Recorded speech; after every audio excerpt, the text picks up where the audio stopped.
வறட்சி, தண்ணீர் பற்றாக்குறை, கடுமையான வெப்பம் காரணமாக கோழிப்பண்ணை தொழில் கடுமையாக பாதிக்கப்பட்டிருப்பதாக பண்ணையாளர்கள் தெரிவித்துள்ளனர். அது குறித்த ஒரு செய்தி தொகுப்பை இப்போது பார்ப்போம்.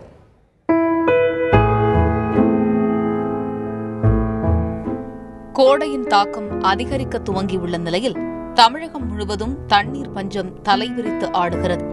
இந்த நிலையில் கடும் வெப்பம் மற்றும் தண்ணீர் தட்டுப்பாடு காரணமாக கோழிப்பண்ணை தொழில் கடுமையாக பாதிக்கப்பட்டுள்ளதாக பண்ணையாளர்கள் தெரிவித்துள்ளனர்.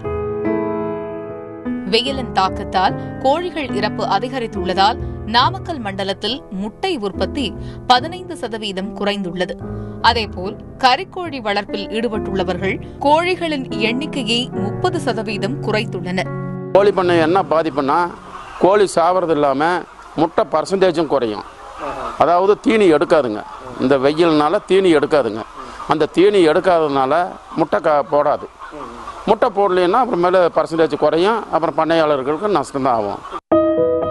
அதிக வெப்பம் காரணமாக கோழிகள் இழப்பை தடுப்பதற்காக கோழிகள் மீது தண்ணீரை ஸ்ப்ரே செய்து வருவதாகவும், தண்ணீருக்காக மட்டும் கூடுதலாக 20,000 ரூபாய் வரை செலவாவதாக பண்ணையாளர்கள் கூறியுள்ளனர்.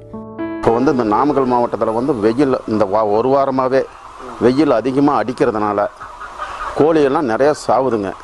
அந்த கோழி சாவாமல் இருக்கிறதுக்காக இது மாதிரி நாங்கள் பாகர், அதாவது மனிதனுக்கு ஏசி மிஷின் பண்ணுற மாதிரி இதுக்கு ஏசி பண்ணி அதுக்கு தான் பாகர்னு சொல்கிறது. அதான் அடிக்கடி நாங்கள் போட்டுடுவோங்க. ஒரு 10 நிமிஷத்துக்கு ஒரு வாட்டி, அரை மணி நேரம் கழித்து மறுபடியும் 10 நிமிஷத்துக்கு ஒரு வாட்டி. இல்லைன்னா வெயில் ரொம்ப அதிகமாக இருந்ததுன்னா அப்படியே தொடர்ச்சியாகவே அப்படியே விட்டுக்கிட்டு வரோம். இதனால் அந்த கோழி சாப்பிட்றத கொஞ்சத்துக்கு கொஞ்சம் தடுக்கிறோம். கோடையின் தாக்கம் விவசாயத்தை மட்டுமல்லாமல் கறிக்கோழி வளர்ப்பு உள்ளிட்ட விவசாயம் சார்ந்த தொழில்களும் கடுமையாக பாதிக்கப்பட்டுள்ளது குறிப்பிடத்தக்கது. தந்தி செய்திகளுக்காக நாமக்கல்லில் இருந்து ராஜேந்திரன்.